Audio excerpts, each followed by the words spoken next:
आज कहानी एक ऐसे व्यक्ति की जो अच्छे परिवार में जन्म हुआ, मध्य प्रदेश से आकर मानसी के गांव में कैसे बसा, दूसरे की दुश्मनी में मौबोले पिता की मौत का बदला लेने के लिए कैसे रूपा पंडित डाकू बना।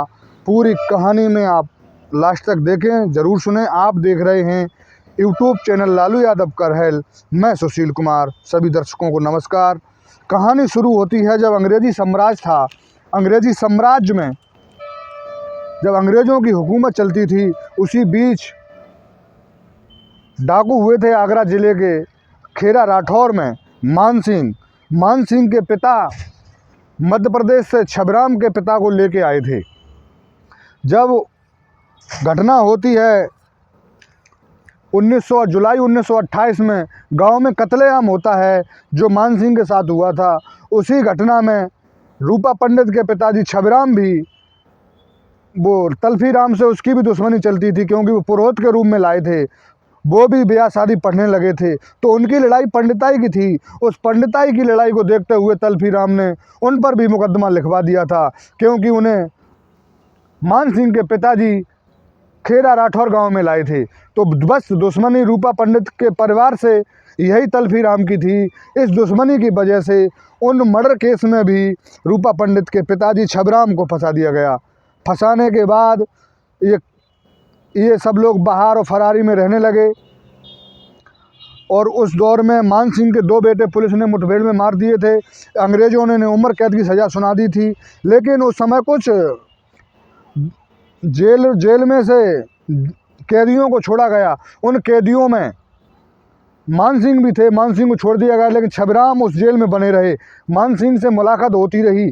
मुलाकात होने के बाद जब वो जेल में बीमार थे, फिर मान सिंह मिलने जाते हैं, तो मान सिंह अपने छोटे बेटा रूपा पंडित या रूप नारायण का हाथ मान सिंह के हाथ में थमा देते हैं। हाथ थमाकर बोलते हैं, मान सिंह इसे अपने जैसे बेटे से मानना, पालना पोषण करना अपने बेटे से अधिक मानता। मान सिंह कसम खाता है, इसे मैं अपने बेटों जैसा पालूंगा।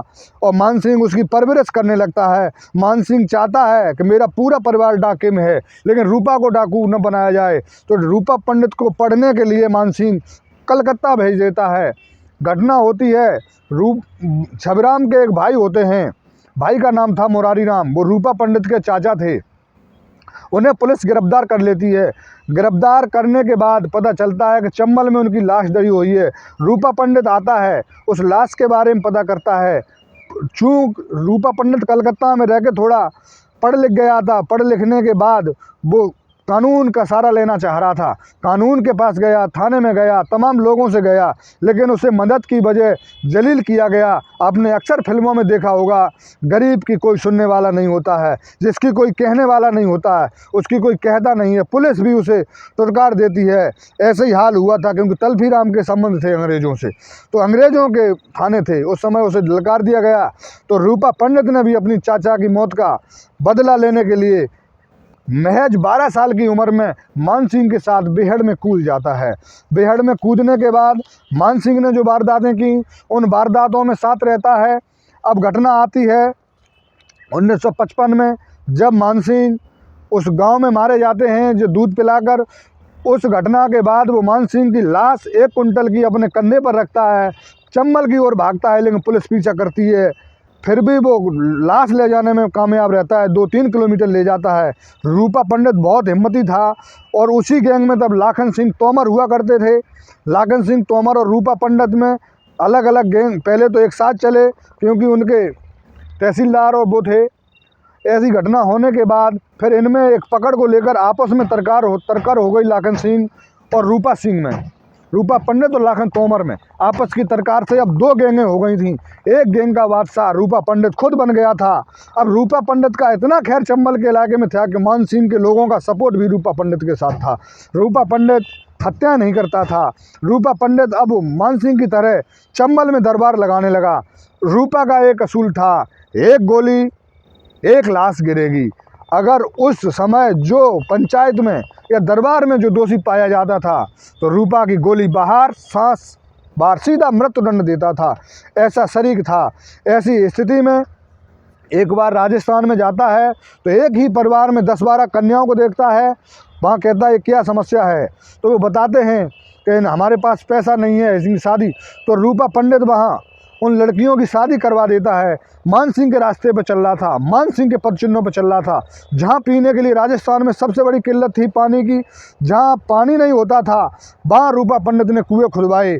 अब इसी बीच में कहानी आती है, मान सिंह के मृत्यु के बाद तलफी राम के परिवार के लोग वहीं रहते हैं। रहने के बाद उनकी ज़मीन पर पुनः कब्जा कर लेते हैं। उसी ज़मीन पर जहाँ से मान सिंह का और उनका झंझट हुआ था, उस ज़मीन पर कब्जा कर लेते हैं। तो रूपा पंडित आता है, वहाँ गोलियों की बरसात कर देता है, तो वहाँ 6 लोग मारे जाते हैं। और रूपा वहाँ कहता है अभी मान सिंह दादा मर गए हैं, लेकिन उनका बेटा रूपा पंडित जिंदा है। जब तक रूपा है तब तक मान सिंह के परिवार पर कोई उंगली नहीं उठा सकता।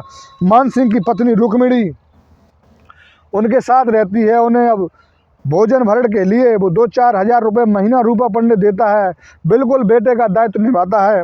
और इधर लाखन और उसमें थम जाती है।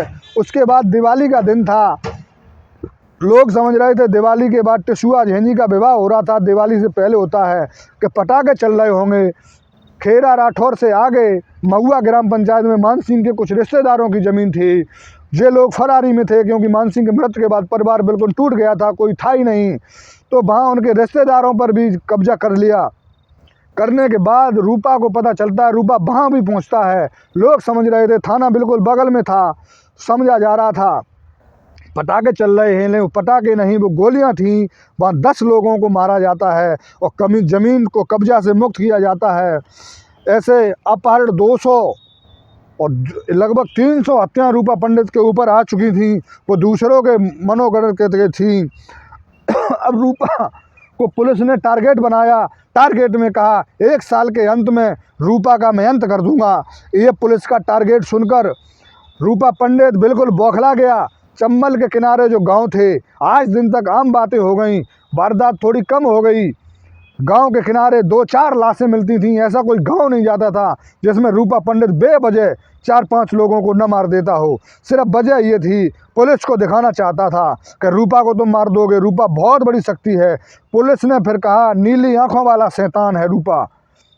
ऐसा कहने के बाद चलता रहा। उसके बाद टी क्वीन आते हैं। टी क्वीन ने ऐसा चंबल इतिहास में पहली बार हुआ कि पुलिस और डाकुओं के बीच में दोस्ती हुई हो। दोस्ती हुई थी सिर्फ लाखन सिंह तोमर के। लाखन सिंह तोमर ने जो लाखन सिंह तोमर इनके दुश्मनी में चला गया था, तो लाखन सिंह को तोमर को मारने के लिए रूपा को अपनी शरण में ले लिया था टी क्वीन ने। एक बार जाते हैं लाखन के गांव। लाखन के गांव जाने के बाद रास्ते में पड़ोसी गांव पड़ता है, उसमें पुतली बाई खाना बना रही थी। तो लाखन तो बच के निकल जाता है, लेकिन पुतली बाई का मर्डर हो जाता है। पुतली बाई भी पुलिस को मारने के लिए बहुत बड़ी कामयाबी होती है। इसके बाद पहले बयान में मुखरी पुलिस जो मुखबरी देती थी, रूपा ने फिर मुखबरी दी कि लाखन अपने गांव है। ये सब मामला था 26 अक्टूबर 1959 का। टी क्वीन जंगल में जाते हैं, पुलिस की 9 बटालियन धोखे से चंबल में लगा देते हैं। रूपा पंडित भाप जाता है पुलिस आ रही है, लेकिन वो चंबल की ओर जाता है। पूरी रात गोलियां चलती हैं। गोलियां चलने के बाद सुबह होता है। सुबह जब जंगल के सन्नाटे में पुलिस जाती है, पुलिस देखती है गोलियों से छटनी पड़ी लाशें पड़ी हैं। उन लाशों को जब देखा जाता है तो गैंग का सरदार रूपा पंडित होता है। इस तरीके से रूपा पंडित का अंत हुआ। आज के लिए बस इतना ही। कल फिर मिलेंगे एक नई कहानी के साथ। तब तक के लिए जय हिंद, जय भारत, वंदे मातरम।